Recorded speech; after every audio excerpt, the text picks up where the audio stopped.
The cold splash hit before he even saw it coming. Strawberry milkshake ran down his face and into his shirt, thick and sticky, dripping onto the tiled floor of Frank's Burger Spot in Tempe, Arizona. The entire diner froze.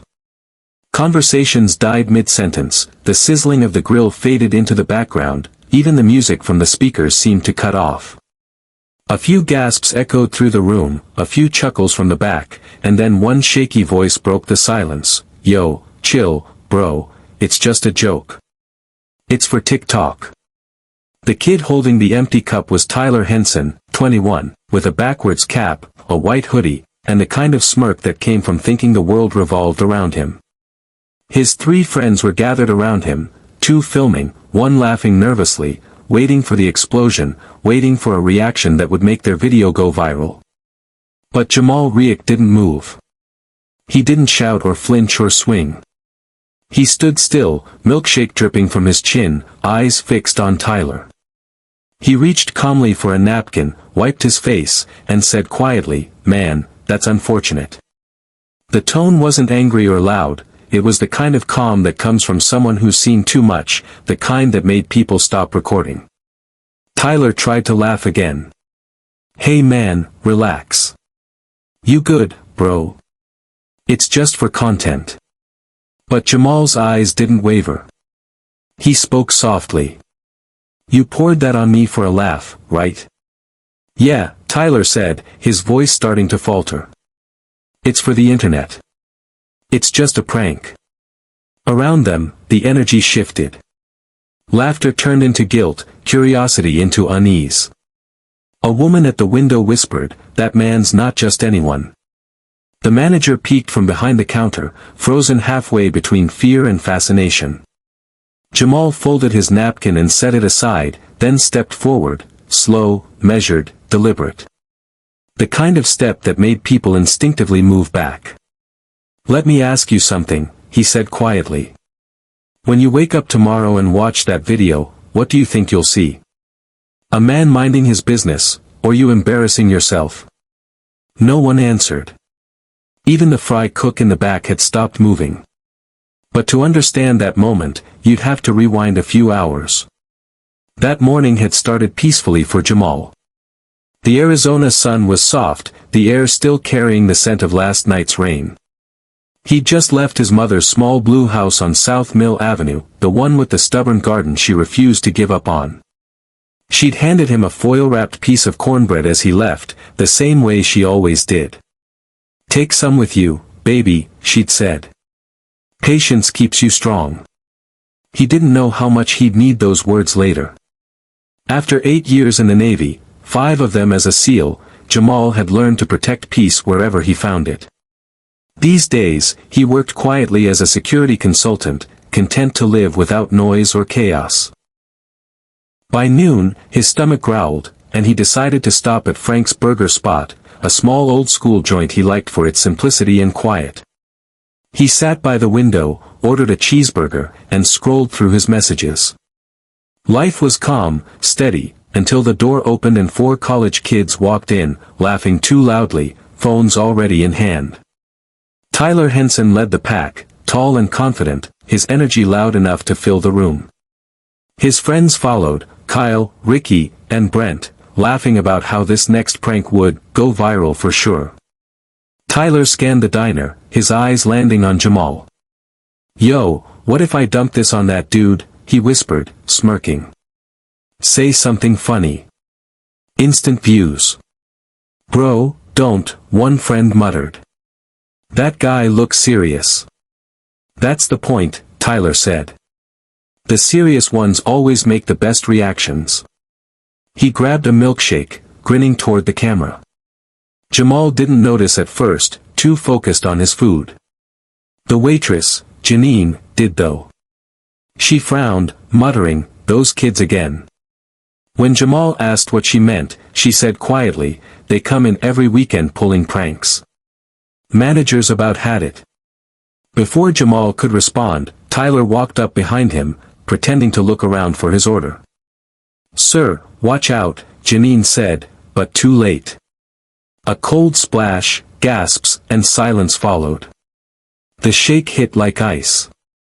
Tyler laughed nervously, trying to keep his cool. Yo, it's a prank. It's just content. But the room was watching differently now. Jamal's stillness unnerved everyone. He breathed deeply, wiped his face, and said nothing. You good? Tyler asked again, voice shaky. It's just for fun.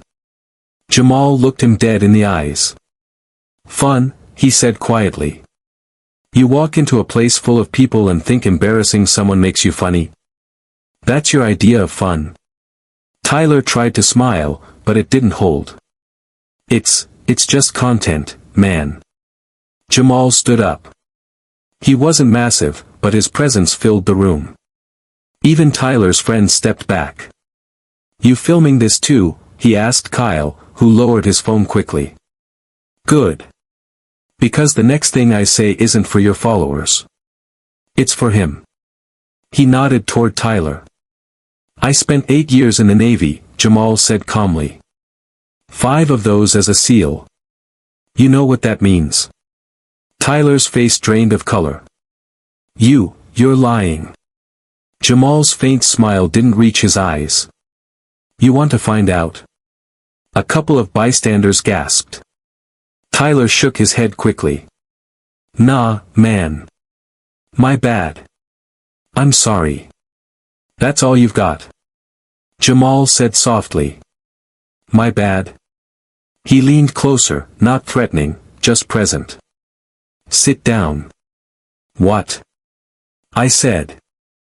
Sit down. Tyler obeyed without a word, his friends frozen behind him. Jamal remained standing. You said it's a joke. You do this often. We just make videos, Tyler stammered. It's what people do now. Nobody takes it serious. People. Jamal repeated. Or you.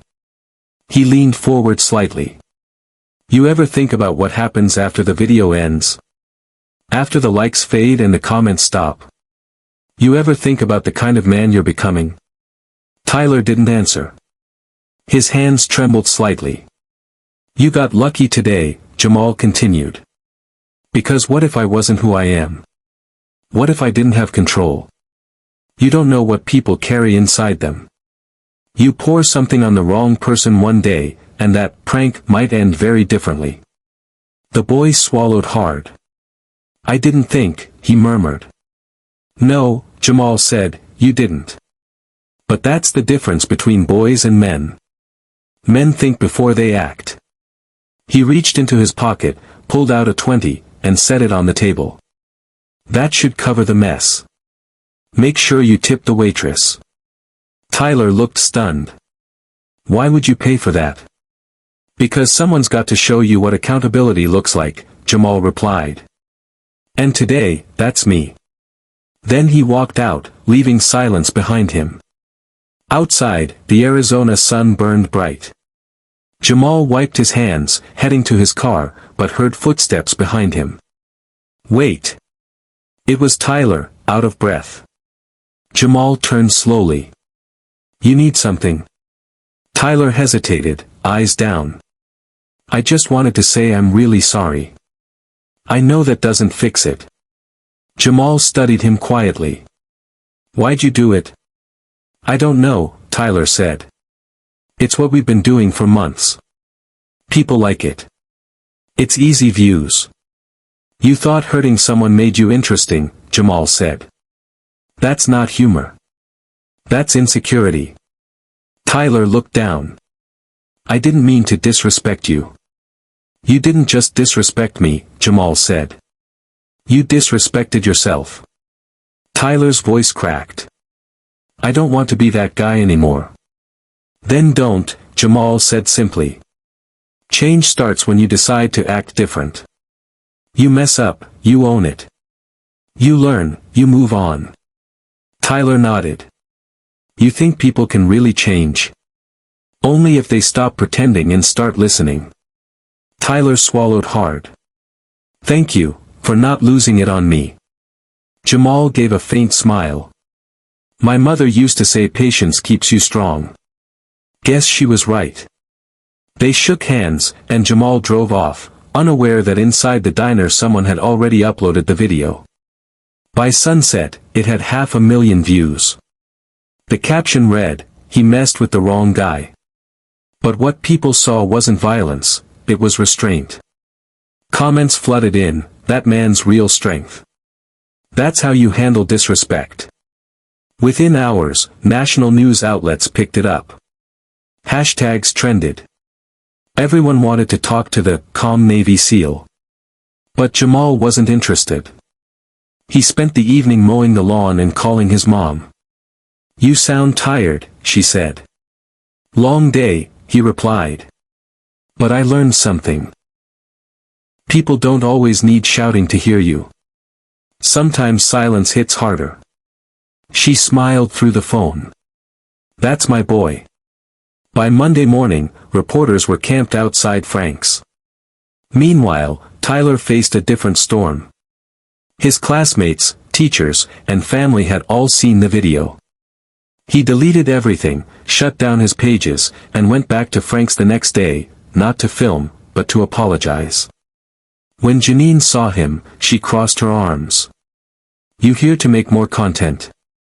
"No, ma'am," he said quietly. "I came to say sorry." Later, when Jamal stopped by, Tyler approached him again. "Sir," he said, voice trembling, "I embarrassed you and myself. I'm sorry." Jamal nodded toward the seat across from him. "Sit." Tyler did. "You still making videos?" Jamal asked. "Not like that," Tyler said. "I deleted them." "You were right. The internet makes you forget there's a person on the other side." Jamal nodded. "Good. Respect lasts longer than views." For a long moment, they sat quietly. The waitress smiled from the counter. People whispered, "That's him, the SEAL." But Jamal didn't care for attention. He just wanted peace. And in that moment, peace was exactly what he found. A week later, the internet had moved on, but the story still lingered, shared in classrooms, barbershops, and family dinners as an example of what real strength looks like. Jamal returned to his mother's house that weekend, sitting with her on the porch as she trimmed her rose bushes. "You've been on the news all week," she said with a grin. He chuckled. "So they tell me. You gonna do an interview?" "Nah," he said. "I already said what needed saying." She nodded. "You showed strength without lifting a hand. That's rare." Jamal looked out at the street where a few kids rode by on bikes. "Maybe that's the real message," he said quietly. "Respect people, even when they don't respect you. Because your reaction says more about you than their insult ever could." And with that, Jamal leaned back, the sun warm on his shoulders, knowing that real power never needed to prove itself, it just stood steady, silent, and unshakable.